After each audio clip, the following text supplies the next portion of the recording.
reglas generales. Dice acerca de las acometidas, ¿verdad? Las acometidas para un edificio se recomiendan de preferencia que sean subterráneas y procurando que la distancia entre la compañía de suministro de energía y el interruptor principal sea corta, sea pequeña, para evitar caídas de voltaje. Por lo general, la norma para la conexión de acometidas lo determina la compañía que suministra la energía. También se debe considerar en los edificios de las instalaciones los ductos de acometida, tanto para cables como para instalaciones telefónicas, cables TV y sus lugares de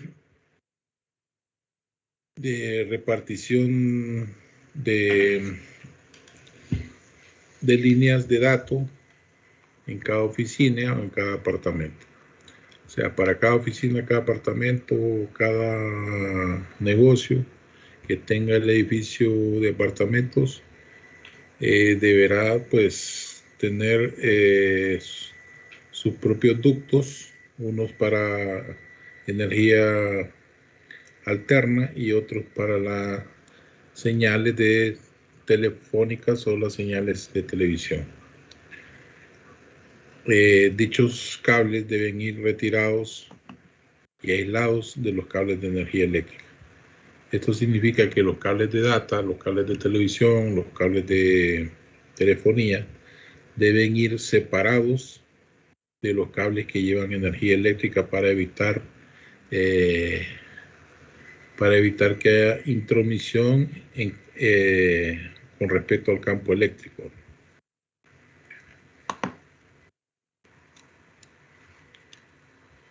Calibre de los conductores o cables alimentadores. El calibre de los cables alimentadores y sus respectivas protecciones o disyuntores, ¿no?, deben ser de tal manera que se garantice una caída de voltaje permisible, o sea que la caída de voltaje deberá ser menor al 2%, ¿no?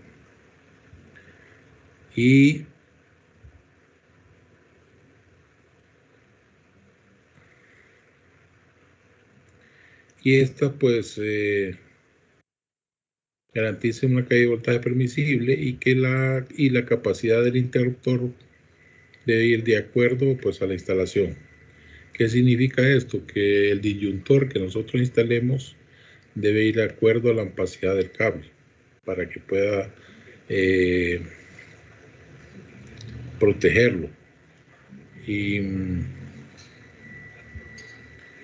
Y vamos a garantizar la caída de voltaje también, pues de acuerdo al grosor del cable y de acuerdo a la distancia que tengamos con respecto a la empresa que nos suministra la energía. Disposición de medidores de energía. ¿Dónde vamos a instalar esos medidores de energía? Los medidores de energía eléctrica deberán instalados por la compañía eléctrica o que instala la compañía eléctrica, deben de localizarse en la planta baja del edificio. Los interruptores de protección de los alimentadores deberán ir en cada apartamento a la par de los medidores de energía. Aquí vamos a tener dos conceptos. Los medidores que van en la parte baja, que se ponen dentro de un panel, todos los medidores, para poner todos los medidores de cada apartamento, y el otro sistema es poner un medidor en cada apartamento directamente, pero tengo que, para poder tener lectura del consumo, tengo que andar por cada piso y por cada apartamento. A las empresas de suministro de energía se les hace más fácil encontrar todos los medidores de energía en un solo lugar. Con respecto al alambrado de pasillos y escaleras. Con respecto al alambrado de pasillos y escaleras, pues en las escaleras y en los pasillos es conveniente instalar un interruptor automático con apagadores o interruptores para accionar el alumbrado apagándose automáticamente después de un cierto tiempo. ¿Qué significa esto? Que si por los pasillos va circulando personas, deben de censar el movimiento y mantener encendidas las luces. Si deja de haber movimiento en los pasillos, se está censando de que no hay movimiento, entonces se deben apagar automáticamente. Pero también debemos de tener apagadores manuales. ¿Para qué? Para que pueda permanecer conectadas las luces cuando se requiere un servicio continuo. Que por alguna razón yo necesito que las lámparas del edificio estén encendidas continuamente. Con respecto a la distribución de circuitos en cada apartamento, se debe tener un alimentador individual para cada apartamento, con los circuitos necesarios que dependen de la carga.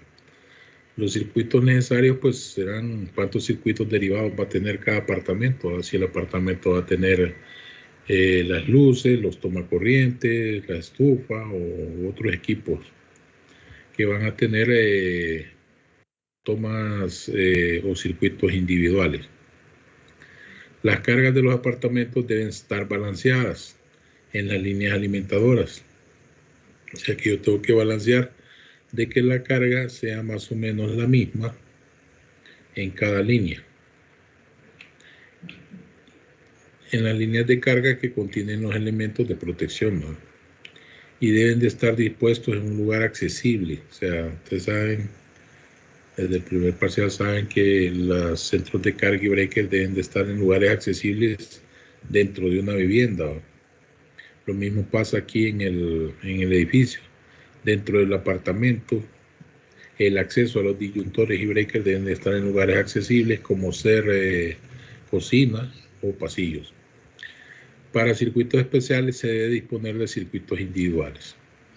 O sea que si yo tengo, por ejemplo, una estufa instalada, tengo que tener un cable propio para esa estufa y un disyuntor propio para esa estufa. Y eso es lo que yo llamo circuito individual, ¿verdad? O circuito especial. Instalaciones en grandes edificios de vivienda. Pues en este tipo de edificios la demanda de energía es bastante elevada.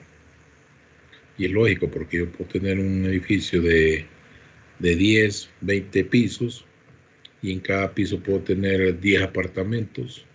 Entonces voy a tener definitivamente un consumo bastante elevado.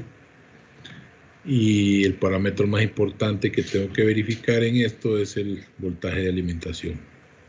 ¿Por qué razón? Porque el voltaje, a medida voy elevando la carga, el voltaje va a haber una tendencia a bajar, ¿verdad? Entonces él puede bajar porque tenga conductores bastante largos o porque tenga cargas bastante grandes.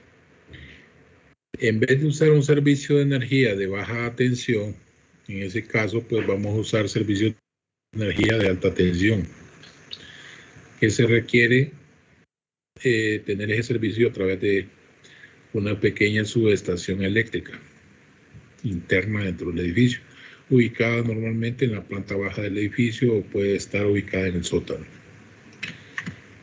¿Por qué? Porque necesito tener o alimentar gran potencia. Y esa potencia la voy a alimentar con transformadores.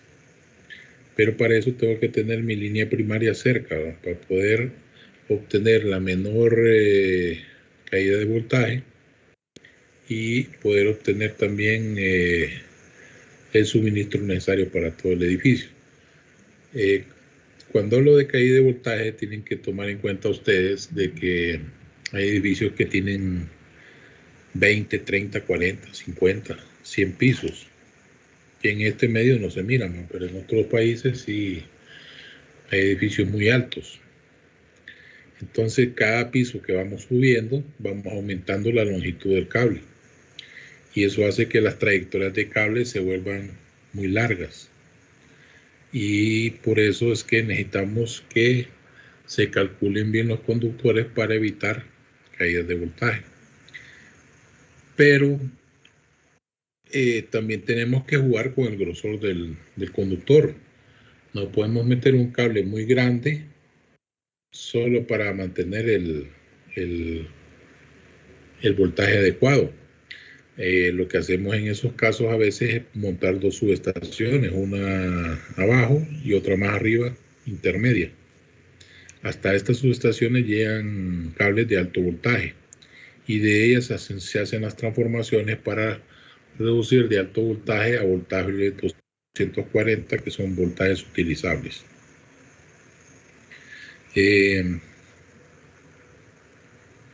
No sé si tienen alguna pregunta.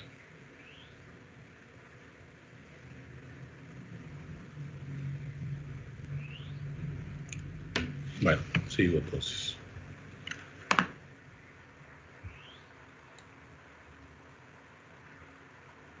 Bien, cuando se trata de edificios grandes, es común que en la parte superior de los mismos, y ya estamos hablando de las terrazas de los edificios, se encuentren equipos de gran potencia, como ser elevadores, equipos de calefacción, conjuntos de aire acondicionado, que son bloques de aire acondicionado, y de hecho estos equipos a veces utilizan también no solo una energía que sea eficaz, buena, sino que también a veces ocupan energías arriba de 240 voltios. Hay elevadores que trabajan en 380 voltios, 480 voltios, y hay equipos de calefacción y equipos de refrigeración que trabajan arriba de 1000 voltios.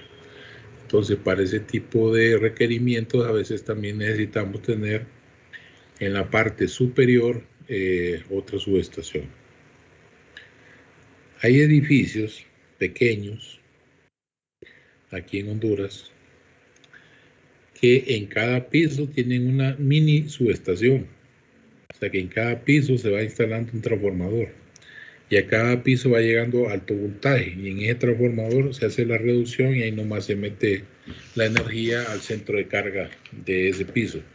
Eso pasa más que todo en pisos que son de tipo administrativo, donde el personal que trabaja en esos pisos pues tiene muchos aparatos, como ser cafeteras, como ser aires acondicionados, computadoras, luces para iluminar bien.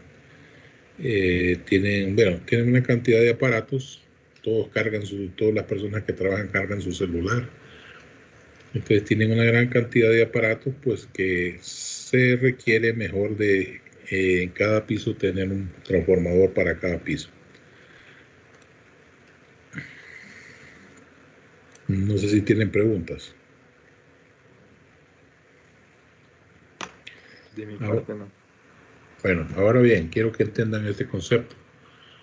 Normalmente en edificios grandes de 2 pisos para arriba, forzosamente tenemos que tener un elevador. Eso ya es una normativa que no se cumple en este país, pero en otros países sí se cumple. Sobre todo por el derecho que tienen personas minusválidas, ¿verdad? Entonces, edificios de 3 pisos para arriba, pues, o de 2 pisos para arriba, deberán de tener sus ascensores. Ahora, para tener ascensor, obligadamente tengo que tener energía trifásica. Y les voy a explicar por qué. Normalmente un ascensor maneja cargas grandes. Un ascensor lleva hacia arriba 10 personas, 14 personas, 15 personas, y lo mismo para abajo. En ambos casos hace el motor un gran esfuerzo para manejar toda esa carga. Y es como, bueno, para manejar toda esa carga yo necesito motores grandes, robustos, y que tienen que ser de muchos HP.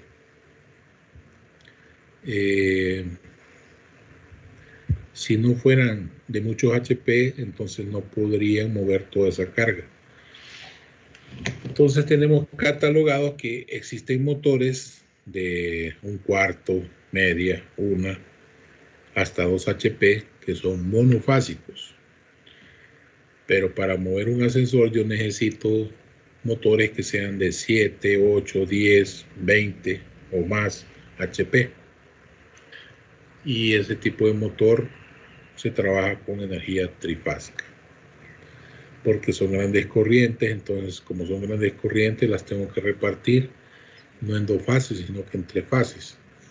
Y aparte de eso, pues entran otras situaciones de motores que no sea tan punzante la energía, pero esa es otra teoría, que no sea tan punzante para que los recorridos sean suaves.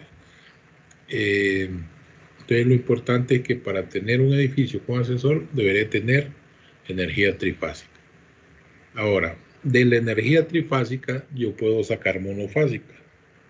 O sea, yo puedo tener energía trifásica para alimentar el ascensor, alimentar los equipos de calefacción, equipos de refrigeración, y puedo tener energía monofásica para alimentar aparte cada apartamento. O sea, yo puedo alimentar de la fase, por ejemplo, A, un apartamento del primer piso o los apartamentos del primer piso. Con la fase B puedo alimentar los apartamentos del segundo piso, con la fase C los apartamentos del tercer piso, y ahí se vuelve a repetir. Con la fase A otra vez los apartamentos que ya van para el cuarto, fase B para el quinto y fase C para el sexto, y así. Voy intercambiando cargas de manera que se vayan quedando balanceadas. Alguien me preguntaba hoy, pero es que el monofásico son 2 líneas, me dice. Sí, definitivamente son 2 líneas, y el trifásico son 3 líneas. El monofásico son 2 líneas que tienen energía de fase, son líneas cargadas y tienen un neutro, que se podría nombrar como bifásico, pero en nuestro medio lo usamos como monofásico. Y el trifásico tiene 3 líneas, que son 3 líneas cargadas, son fase A, fase B, fase C, y llevan también el neutro. Entonces, a partir de un sistema trifásico, yo puedo obtener un sistema monofásico. En otros países, pero alguien me decía, ¿y por qué la fase A para el primer piso? ¿No son 2 líneas? Sí, le digo, son 2 líneas. Yo puedo meter, por ejemplo, oigan bien, para que me comprendan, yo puedo meter fase A en el primer piso, fase B en el segundo piso, fase C en el tercer piso, y así sucesivamente.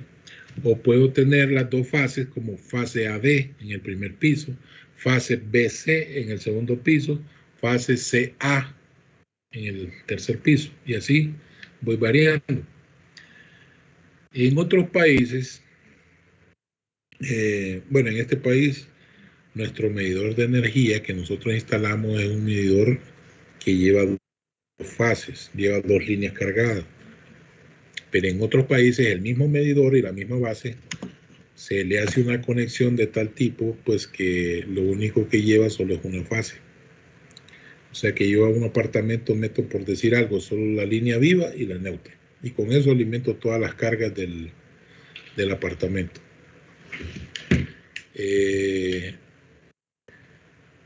¿Y qué es lo que va pasando? Que yo estoy utilizando la fase A, pero digamos, eso es para en viviendas que son en colonias. Yo uso para una vivienda la fase A, para otra vivienda que está retirado 10 metros, 15 metros, qué sé yo, utilizo la fase B, y para otra vivienda la fase C. Pero ese balanceo lo va haciendo la empresa que suministra energía, mientras que el balanceo dentro de los edificios lo hace la persona que hace la instalación. Entonces tenemos pues que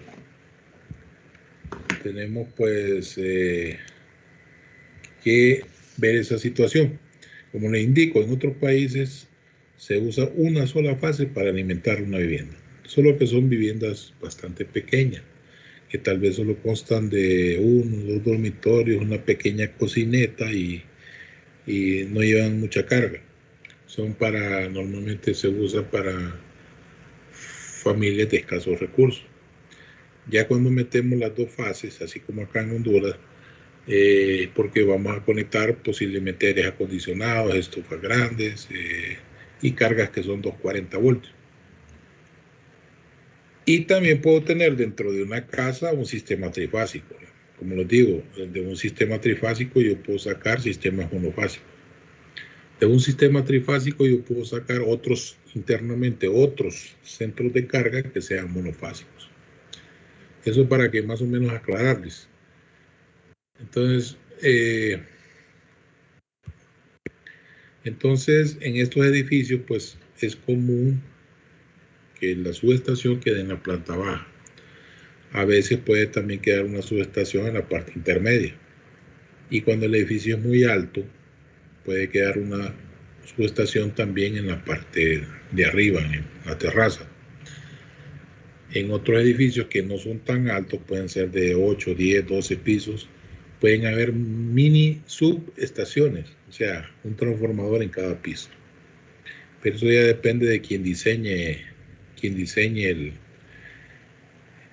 el sistema de energía y cuánto dinero se cuenta para diseñar ese sistema de energía, porque hay de costo a costo. Y los ingenieros trabajamos en base a la seguridad, en base al costo y trabajamos en base a la estética. Bien, entonces dice aquí, pues, siguiendo con el tema, por lo general las subestaciones constan de las siguientes secciones. Son 3 secciones, ¿no? Aquí lo vamos a ver. La primera sección sería la zona de alta tensión, que es cuando entra la línea de acometida hasta el edificio. Viene subterránea la línea de alta tensión, llega hasta el edificio y llega al gabinete principal, ¿verdad?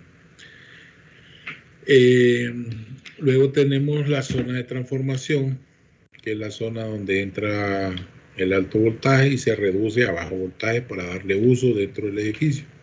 Ya en bajo voltaje yo puedo hacer distribuciones de acometidas o de líneas a diferentes apartamentos. Y tercero, tengo la zona de baja tensión, ¿verdad? La zona de baja tensión es la zona que ya transformé, la tengo en baja tensión, la meto en gabinetes, donde ahí en esos gabinetes van a ir todos los medidores de energía, junto con interruptores principales e interruptores secundarios que cortan la energía de cada apartamento.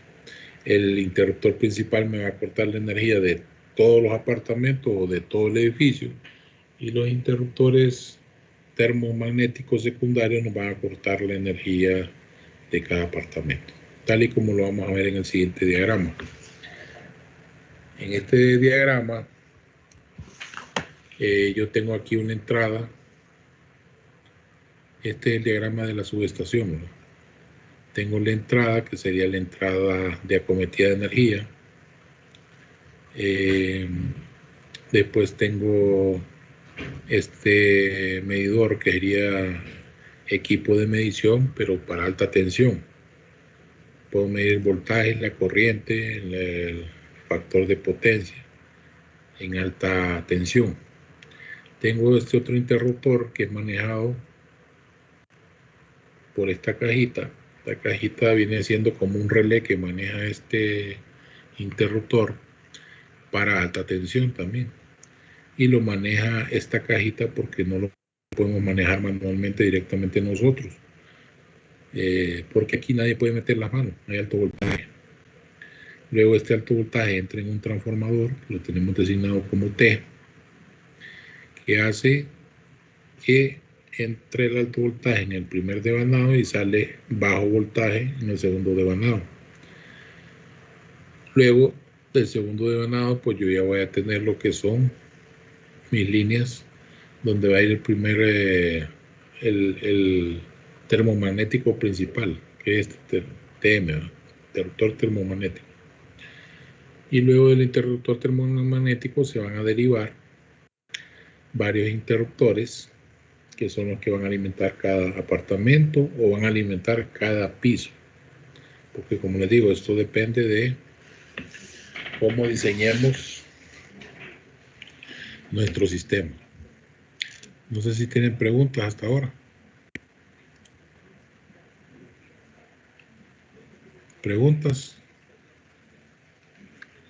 Hagan sus preguntas ahora, no que están el día del examen 10 minutos antes haciendo las preguntas. Está siendo claro, distinguido. ¿Está claro? Sí. Bueno. Seguimos entonces. El tipo de alimentación en edificios con gran número de viviendas o apartamentos depende de lo siguiente. ¿Qué tipo de alimentación vamos a usar en los edificios? Pues eso depende de qué, de la dimensión del edificio. Si el edificio es bastante ancho, si es bastante alto. B, si la magnitud de la carga es grande. O sea, si el edificio consta de muchos apartamentos, vamos a tener cargas muy grandes, ¿verdad? Entre más apartamentos tengamos, vamos a tener mayor carga, dada en kVA o dada en kilowatts, como quieran. Y C, la longitud de los alimentadores y distribución de los apartamentos. Acuérdense que la longitud del cable tiene que ver con los grosores, tiene que ver con la caída de voltaje y tiene que ver también con el costo y distribución en cada apartamento. De acuerdo a estos factores se distinguen dos tipos de sistemas. Un sistema que le llamamos vertical y otro sistema que le llamamos alimentación horizontal. La alimentación vertical, permítanme un momento.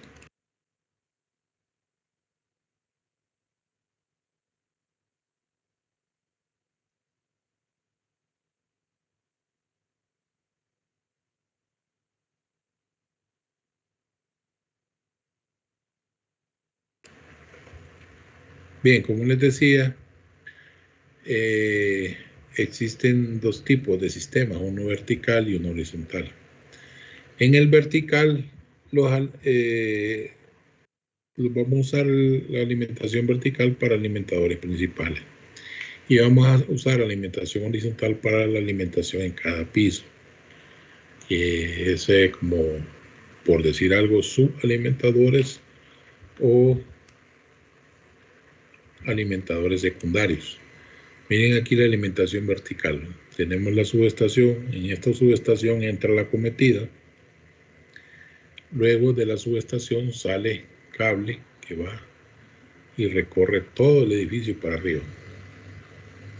Entonces este cable debe ser algo grueso o bastante grueso porque es único. Y luego hay puntos donde habrán cajas de conexión para poder sacar alimentadores secundarios o subalimentadores para cada apartamento. Aquí se mira, ¿eh? Llevo al último y alimento apartamento, por decir algo, del lado izquierdo y el apartamento del lado derecho. Luego en el otro esquema tenemos la alimentación horizontal. Tenemos la misma subestación, ¿verdad?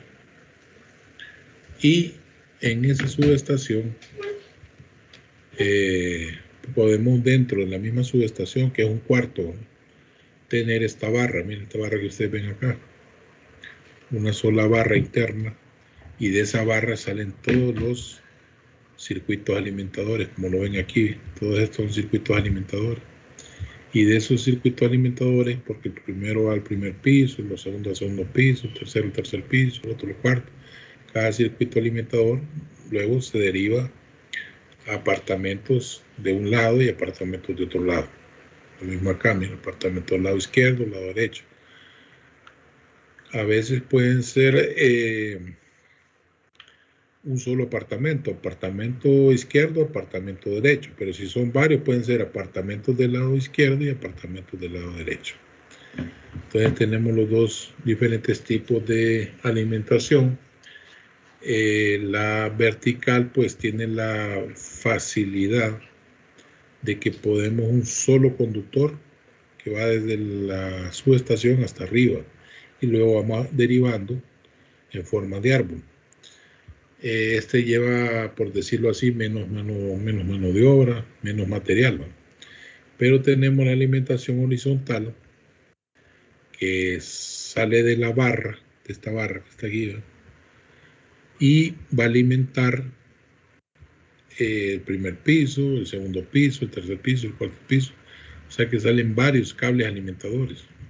O le podemos llamar subalimentadores. Y de esos alimentadores salen estos otros. A estos que salen y se derivan del lado izquierdo y derecho le puedo llamar subalimentador. Lo mismo aquí. De este punto yo le puedo llamar subalimentador hacia la izquierda, subalimentador a la derecha. Y estos que suben serían cables alimentadores. La desventaja de este es que lleva material sí más delgado, conductor más delgado, pero lleva varios. O sea que lleva varios tipos de conductores, lleva varias tuberías, varios ductos, más mano de obra. Entonces los dos tienen sus ventajas y sus desventajas. Como decía aquí, el vertical pues es para alimentadores principales, ¿verdad? Este es un alimentador principal, todo este. Y va derivando en alimentadores que son secundarios. Y este pues parte como alimentadores. Este es un principal, estos son varios que serían alimentadores y se van derivando en subalimentadores para cada piso, para cada apartamento. Bien, con respecto a la instalación de los elevadores, de los que estábamos hablando anteriormente, la instalación de los elevadores es obligatoria en los edificios altos, ¿verdad? Todos aquellos edificios que son arriba de 2 pisos es obligatorio tener un ascensor. Esto es normativo en casi todos los países. En Honduras pues no se aplica, porque en Honduras, por ser un país relativamente pobre, no se aplican ciertas cosas, ¿no? Pero en países desarrollados se aplica de que hay que usar por cada edificio elevadores. Es más, debe ir un conjunto par de elevadores, porque si falla un elevador debe quedar el otro de respaldo.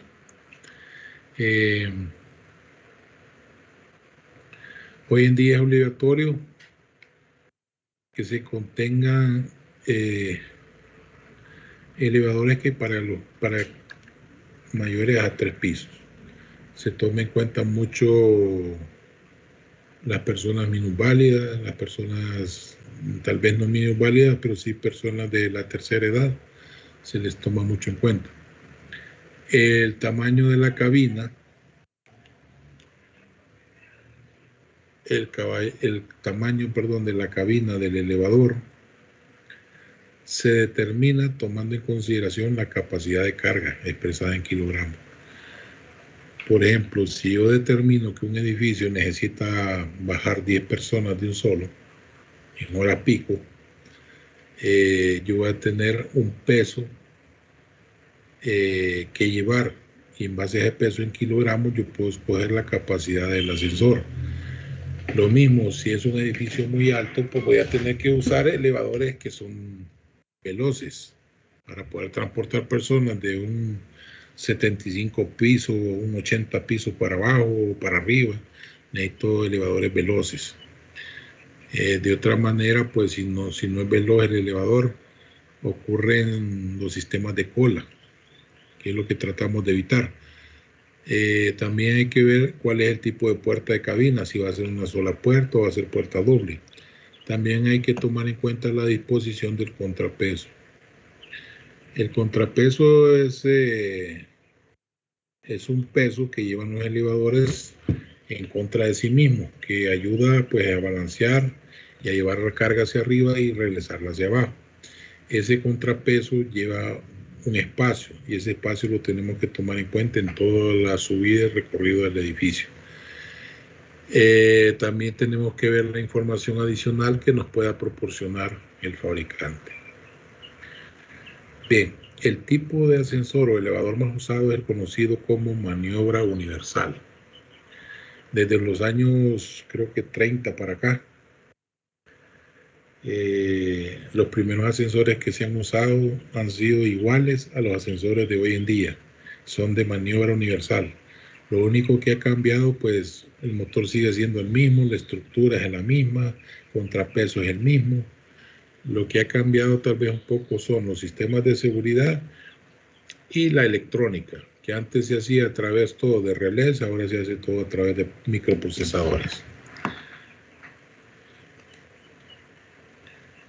¿Qué elementos constituyen un elevador de maniobra universal? Pues estos son los siguientes, ¿no?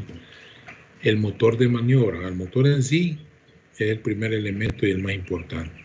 Luego está el sistema de frenado, que es accionado por electromagnetos. Luego tenemos el sistema de apertura y cerrado de puertas, automatizado por control eléctrico o automatizado por control electrónico. Acuérdense que todo ha ido cambiando. Primero utilizábamos relés y tarjetas electrónicas con transistores, y ahora usamos tarjetas con microprocesadores. Estos microprocesadores son capaces de medir los tiempos, de sensar, conectarle sensores para diferentes tipos de trabajo. Tenemos el conmutador de piso, que responde a la llamada de subir y bajar en cada piso. O sea, el conmutador de piso, yo lo aprieto y le digo, quiero ir a tal piso o quiero bajar a tal piso. El tablero de maniobra, pues controla remotamente el motor, los relevadores de piso y los controles para llamadas simultáneas, alumbrado y otras cosas. Por ejemplo, si dos personas hacen llamadas simultáneas, uno pide el ascensor al primer piso, otro lo pide al quinto piso, otro lo pide al último piso. El ascensor, dependiendo del punto donde esté, va a determinar qué es lo que más conviene, ¿no? Normalmente conviene ir cubriendo los pisos de donde él está cerca y luego venir hacia abajo. Por esa razón también es bueno tener siempre los dos ascensores, porque si uno viene cubriendo hacia abajo algo, el otro tiene que ir cubriendo hacia arriba. También están los controles de recorrido fino y de bloqueo. ¿Qué significa esto? Pues que el recorrido del ascensor debe de ser estricto y parar en cada piso, a nivel del piso, a flush del piso donde se encuentre. No puede quedar ni 2 centímetros arriba ni 2 centímetros abajo. Para eso hay que calibrar, permítame, para eso hay que calibrar con esos controles finos. Permítame un momento.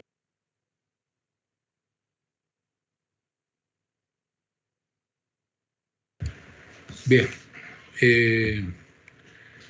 entonces vamos a tener que utilizar esos controles de recorrido fino para poder calibrar bien a dónde queda el ascensor en cada piso. Y el bloqueo, pues el bloqueo también es automático y es necesario, porque si por alguna razón el ascensor queda arriba del nivel de piso o abajo del nivel de piso, inmediatamente el ascensor se debe bloquear para no seguir funcionando. Eso pues lo que hace es que impide que el elevador se desplace más allá de cada nivel e impide que las puertas también de la cabina se abran antes de que el elevador se detenga, porque algo que hay que impedir es que un elevador, mientras va funcionando, abra sus puertas.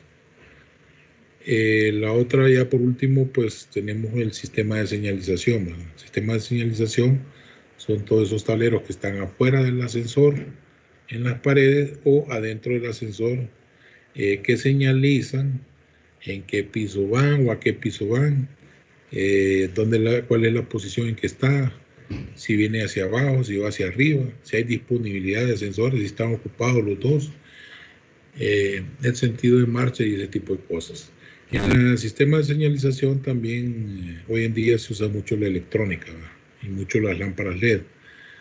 Es más, ya no se usa mucho, antes se usaban luces, se numeraban bien. Si usted tenía 10 pisos, usted numeraba del 1 al 10 cada piso y a cada número le ponía una luz. Y así iba marcando el movimiento de dónde va. Hoy en día ya no, se usan una especie de tableros como pantallas de computadora o como pantallas de tablet, de manera que él va poniendo el número en que va el elevador. Y lo mismo, si va bajando, va marcando el número en que va el elevador. Tienen flechas que indican si van para arriba, si van para abajo, si está parado o si hay algún problema, algún error, lo indica. Y también tiene la posibilidad de poder activar una alarma. Si hay algún problema, que los pasajeros se quedaron parados, pueden activar una alarma para que les brinden ayuda. Bueno, esto sería lo de la clase de hoy. Sí es importante que por favor analicen esto, mire, para el fin de semana. Esta es una tabla de balance, parecida a la que hicimos ayer, solo que lo hicimos con 3 apartamentos, ¿no? Esta tabla de balance la pueden desarrollar el fin de semana. No tienen que entregarla, solo tienen que practicar. Ustedes ponen cargas, por ejemplo, esta carga de 7500 la ponen en C, esta de 2500 en B, esta de 1500 en A, y de ahí van poniendo cargas, otras cargas en las diferentes fases. Al final el total debe ser muy parecido. El total que tengan, por ejemplo, en la fase B debe ser casi igual a la fase C y casi igual a la fase A. En la medida que estos valores se aproximen mucho, vamos a tener el menor porcentaje de balance. Normalmente si ponemos estas cargas de tal manera que la carga mayor menos la carga menor que tengamos aquí abajo nos dé arriba el 5%, es que tenemos mal balanceada la carga. Si nos da 5% andamos bien, si nos da 4% andamos mejor. Entonces ustedes pueden ir probando diferentes formas de poner estas cargas, pueden llegar a tener un 2%, un 1% y en algunos casos hasta 0.5% de desbalance. Entonces háganlo como un juego, manejen esto como un juego, prueben cambiar cargas de un lugar para otro de manera, la misión es que estas 3 cargas que les sumen acá más o menos sean muy parecidas, ¿verdad? o lo más cercanas posible. Eso háganlo para que vayan practicando para el examen. No sé si tienen preguntas por ahora. Mañana les voy a dejar en el aula virtual pues los PDF que hemos visto esta semana y les voy a poner otros PDF que son para la siguiente semana. Se los voy a dejar ya adelantados por si tienen tiempo de leer. Faltan esos PDF que son ya la parte de diseño, cómo calcular los diseños en los edificios, y la otra es cómo calcular el sistema alimentador de un elevador. Básicamente esos serían los temas de este parcial. Espero que si tienen tiempo los vean. La otra semana seguimos el lunes. Mañana, como les digo, entren al aula virtual, saquen material, hagan el ejercicio ese propuesto. Y nos vemos el lunes otra vez con el tema de los edificios aquí a través del team. Si no hay más preguntas, pasen buenas tardes y nos vemos la otra semana.